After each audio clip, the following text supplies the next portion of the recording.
Hello and welcome to this episode of The Defenders on Sansad TV, where we are going to look at the importance of 5G technologies for military usage and military operations. 5G has become very much now the defining element which will alter, by some accounts, how military operations will unfold.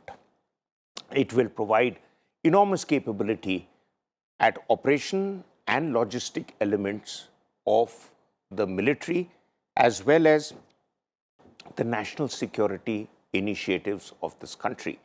And we have two informed experts who are going to help us understand the subject. We have with us Lieutenant General Rajeev Sabherwal, who is a former Signal Officer-in-Chief in the military headquarters and now a distinguished fellow of Center for Land Warfare Studies, CLAWS, who has deep understanding of the use of technologies, particularly for communication. And we have with us once again the extremely articulate Lieutenant General Dr. V.K. Saxena, who is not only a distinguished fellow of the VIF, but also has worn many hats, and amongst them was the Director General of Army Air Defence, but also he is connected with CLAWS because of his academic interests. So I'll start with you, General Sir. You have in my last show also very strongly talked about the various platforms that can be used for defense and particularly as force multipliers. So there is a view that 5G really sets the stage for multi-domain operations. And in multi-domain operations, you can talk of command and control, you can talk of bringing solutions for a unified network management. These are areas that will enable defense electronics, it will enable collaboration, and above all else, it will create a battlefield network. Please explain. When you're talking of 5G, this new bird or new coinage is to be understood in its right perspective.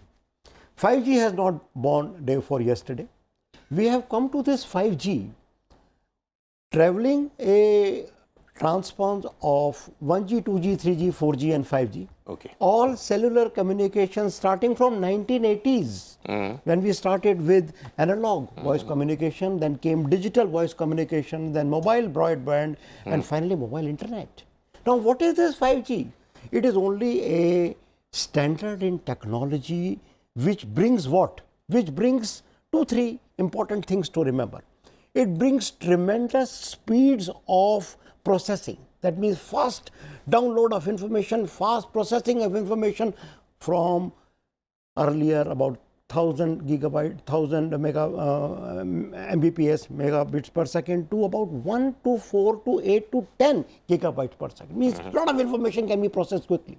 Second thing, it is latency, means the time taken to capture the data, to process the data, to transmit it, decode it, present it, is of the order of few milliseconds. Today in 4G, we are at about 60 to 98 milliseconds.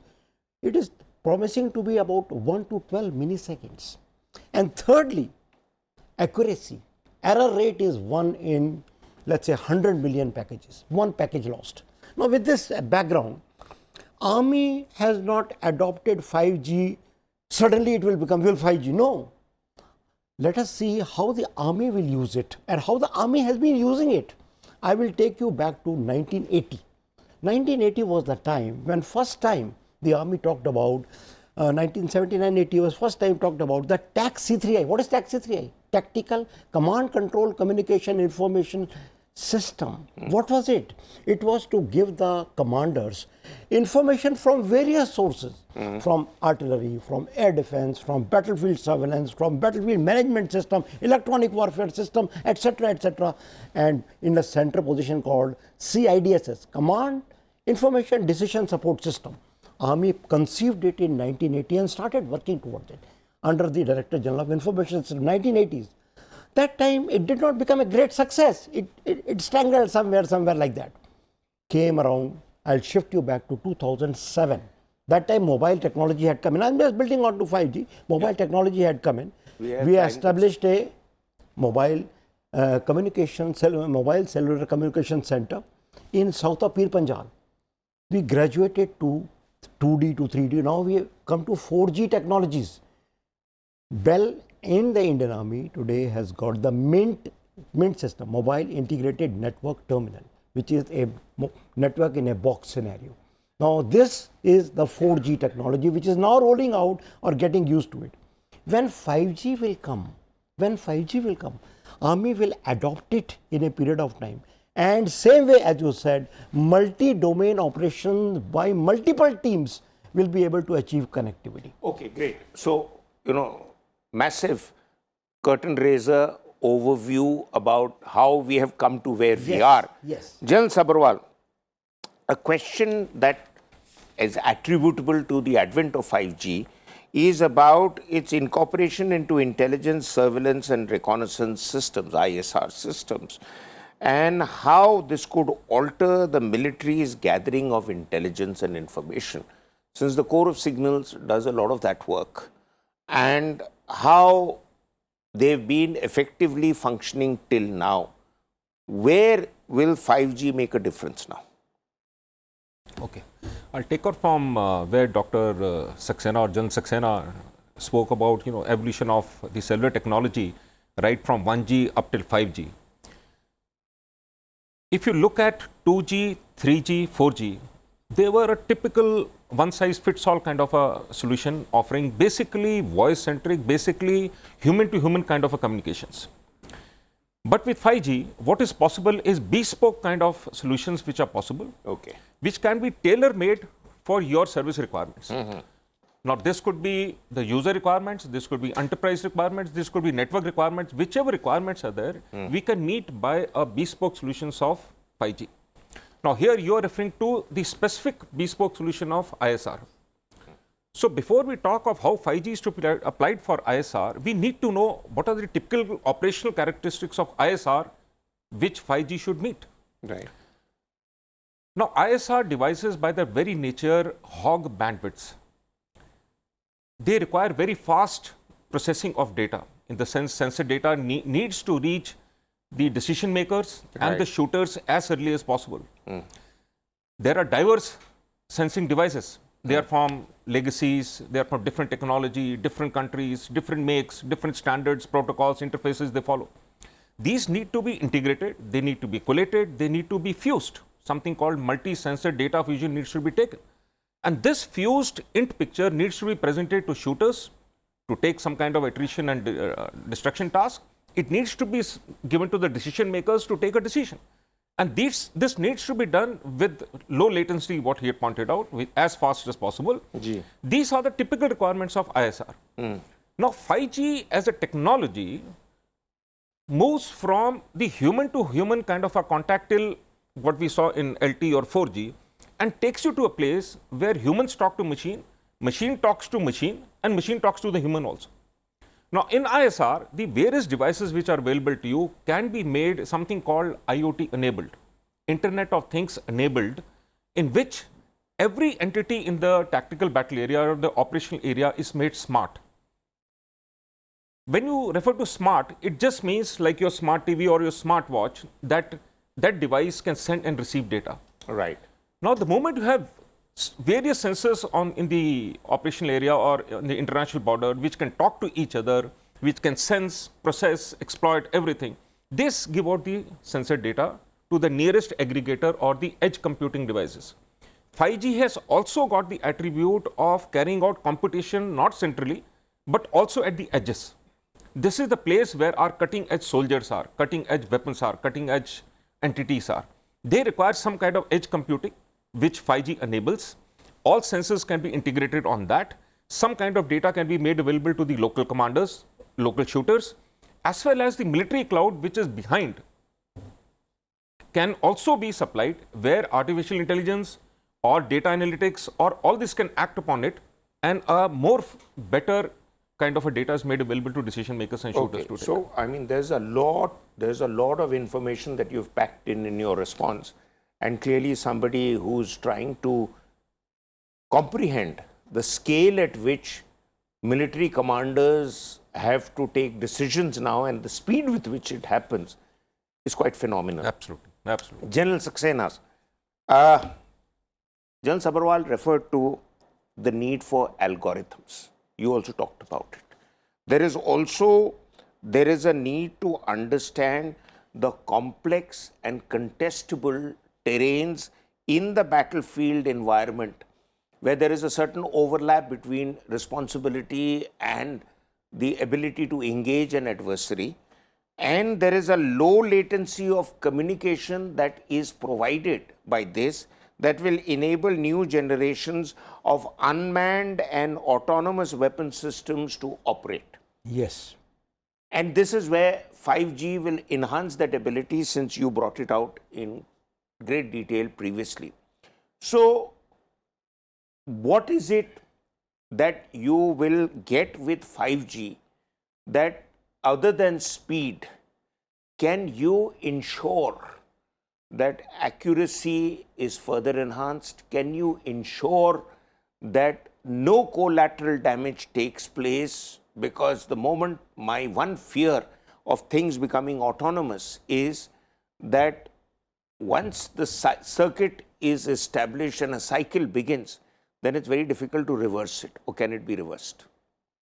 Okay, very important question now you have asked about the actual takeaway. Besides, let's go forward of technology, and say what is the takeaway of this new animal called 5G.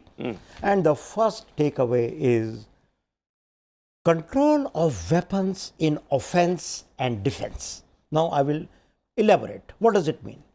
Now we are talking about you in this forum itself. From here only I have spoken about hypersonic weapons. Okay, hypersonic missiles in offense and dealing with hypersonic missiles launched against us. Hypersonic weapons are the weapons which move at 5 Mach plus. To make that missile move at that speed, avoid the enemy's missile defenses, take on its target, show flexibility in target selection, a huge and voluminous amount of data is to be processed at sky speeds. Who will do it? Such speeds as 8-10 gigabits per second of 5G will come in to control the hypersonic weapons. Now, other way around, a hypersonic missile has been launched at me. In a millisecond or something like a few seconds, I have to identify the threat, I have to detect whether it is threat. Of course, it is hostile. I have to select a weapon which is more suitable. I have to launch it and be effective in time, whether it is hard kill or soft kill. Who will process data beyond a human comparison and comprehension? Such technologies as 5G, only one. Come to drone power. Drone power is the flavor of the day, Everybody used to be talking of air threat, aircrafts coming and attacking. No, that's past now. Aircrafts do not come just like that. They come in a mode called MUMT. What is MUMT? Manned and unmanned teaming. One aircraft will be coming, 20 more unmanned vehicles will be slaved onto that. For what? For providing situational awareness, for providing information of the area where the pilots cannot see, to take on the target, to strike, to restrike. Who will control such unmanned monsters in this fashion? 5G technology will help a great deal. Swarm drones, a new phenomenon called swarm drones. I put 1,000 drones here. They have intelligence of their own, artificial intelligence, they have their own. They will keep on looking at you, and I will feed them. Moment Maroof Raza gets up from there, inform me. Now that technology of providing a Gorgon stare, Gorgon means unblinking stare, all this requires technological play. Who will do it? This. Second, hundreds of drones coming, like for example, they attacked in Western Syria and Khmeimim airport. They attacked in Saudi Arabia on 14 September 2019. Jammu attack. Who's controlling? It is one drone, 100 drones come. who's controlling each GPS navigation properly, select the target, go, have resoluteness, everything else like this. To talk, you here only you talked about the theaterization.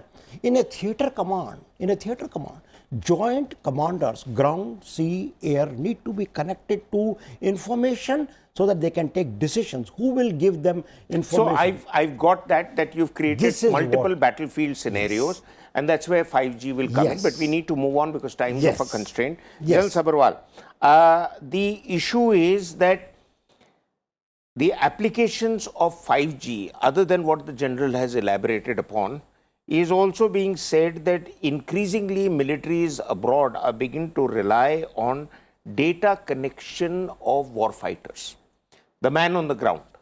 And the connectivity, therefore, that soldiers, vehicles, command posts, ships, satellites, planes, etc. will have through 5G. But there is an issue here, and the issue is that the speed with which this happens, does it take away from commanders the experience that they bring to bear on the battlefield on making decisions which are not technology centric, but decisions based on experience, maturity, and their overall analysis, which is being taught in our schools of instruction? How is it going to be? Eventually, all teaching at schools of instruction will be that you just should know how to operate the algorithms here and get on with leadership. Leadership is not about understanding, getting a smell of the battlefield, as it were. Okay. Before I answer your question, I got your question. Firstly, it's a good question and is debated in most of the webinars, seminars I have been party to. I would just like to give you something called a DIKW kind of a pyramid, which is called data, information, knowledge, and wisdom. So this is the hierarchy of that particular thing. Data, everyone understand, this glass is a data. The moment I add an attribute to it, it becomes information. Next, above that, the moment I collate, fuse various kinds of information, it gives rise to something called knowledge, which can also be called intelligence. But something above that is when I add my experience into it, that is called wisdom. Now, decisions which you said to be taken by the commanders at the crunch time are based on wisdom. Yes. What 5G can give you in terms of, you said, you know, all devices are, smart devices are connected, there is a huge crunching of data, and there is a huge artificial intelligence have worked on it, analytics have worked on it, and some kind of decision support system is given to a particular commander to take a decision. Over here, his knowledge or intelligence is complete. It is crisp, concise, and he can take a decision. On top of that, he adds his experience, his training, his everything else is of last 30, 40 years, and then gives a decision. He does not bank on totally this.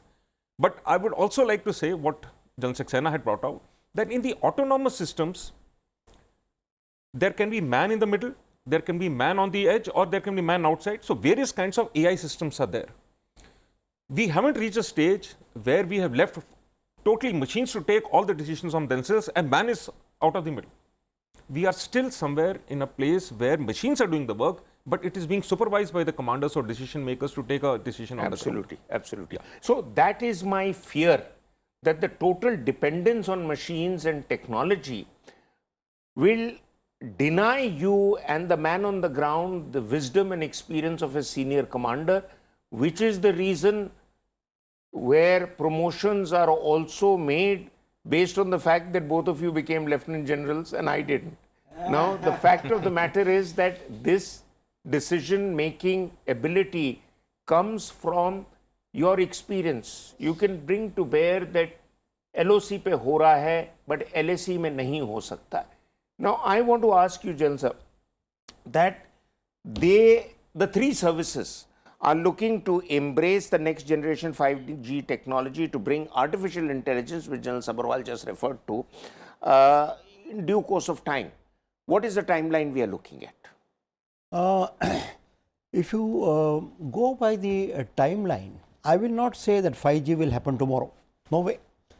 Today we are at a stage, let me just update you to today. Today we are at a stage where the mobile integrated network terminal called the MINT is being developed by the Indian industry. It is on 4G and 4G hybrid, 4G and 4G plus, is being developed by the Indian industries in the Make 2 project. 11 firms have been given the PSO to make that.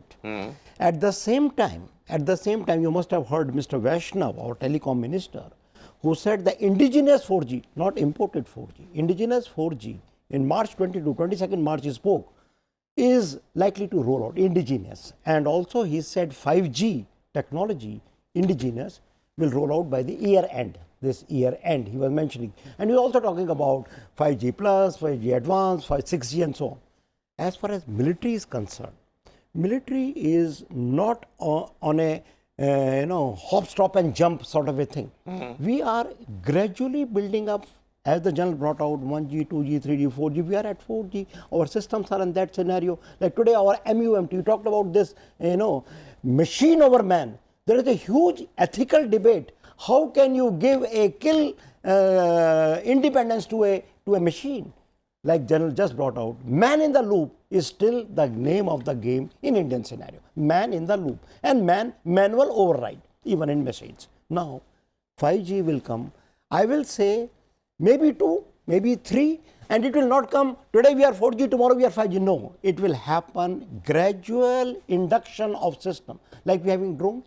Today you know that Alpha S is a drone system being developed. You know our MUMT is getting developed. As and when the new technology gets inducted, hypersonic test vehicle is being developed by DRDO. Hypersonic missile, as and when they come, our ballistic missile defense system has come from program AD. Our new ballistic missile defense system will embrace the technology of AD1 and AD2, which are hypersonic missiles. Such technologies will keep on getting embraced over a period of time. Okay. But we are moving very strongly towards it, and we are on our way to absorbing 5G in sooner than later. Okay, so last question. Yeah, you might like to add, and the last question, I'll just keep it there because we're a little tight on time. All this gives greater room for defense and electronic manufacturers to enter into defense manufacturing and provide their funding and their ability to enhance India's Make in India initiatives and India's ability, since the Indian mind has few equals, Indian ability to export these products, which is part of the vision of the Prime Minister and the Raksha Mantri. So, your views on all this? Okay, first I'll take off from where he left as to what exactly is the armed forces doing about it to accelerate the pace of induction of 5G into this.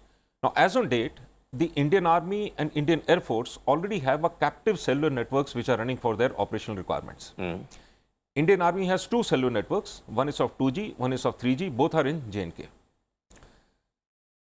Air Force has another 3G network right now, which is called FCell, which is meeting the operational requirements of Air Force. Now, Air Force has gone in for a project whereby they are upgrading this particular network to right now to 4G, and in the times to come, it will graduate to 5G also. Now, you will ask me first 4G and then how come it's gone to 5G? Now, 5G can be rolled out in 2 manners. One is a standalone method and one is a non-standalone kind of this thing. In non-standalone, what happens? You can build the core or backhaul kind of infrastructure on 4G, and only the access part, the front one, is on 5G. So, it's a kind of hybrid of 4G and 5G. Yeah. Whereas standalone is pure 5G from core to the access. Yes. So, initially, most of the use cases or most of the countries are going in for non-standalone, whereby 4G is currently being used. At the edge of it, they are putting in 5G. So, Indian Army and Indian Air Force are also upgrading that particular network on non-standalone basis, where we induct 4G initially, and later on, the moment 5G is available and ubiquitously available within the industry and made in India kind of solutions, we incorporate 5G also at the end of it. Now, coming to your second particular question as to how Indian industry has taken on, and I have visited few R&D centers of 5G. What 2G, 3G, 4G brought in was very proprietary kind of technology, which was captive to certain companies, certain countries only. What 5G has brought out, something called ORAN, Open Radio Access Network, which is a standards have been given by an organization called 3GBP, which is third generation partnership project. Based on these standards, any manufacturer can build up his stack of 5G equipment, which will interoperate with each other because standards are all defined. So taking advantage of this particular ORAN kind of a facility, all the manufacturers in India have gone in, and most of them are now building the complete 5G stack from end to end. Quite clearly, we seem to be on top of the situation as far as 5G is concerned. Thinking is very much in place and implementation is also being done. And that leaves a lot of room for comfort for all of us. But thank you very much for your wisdom and thanks for watching. Until our next episode, goodbye.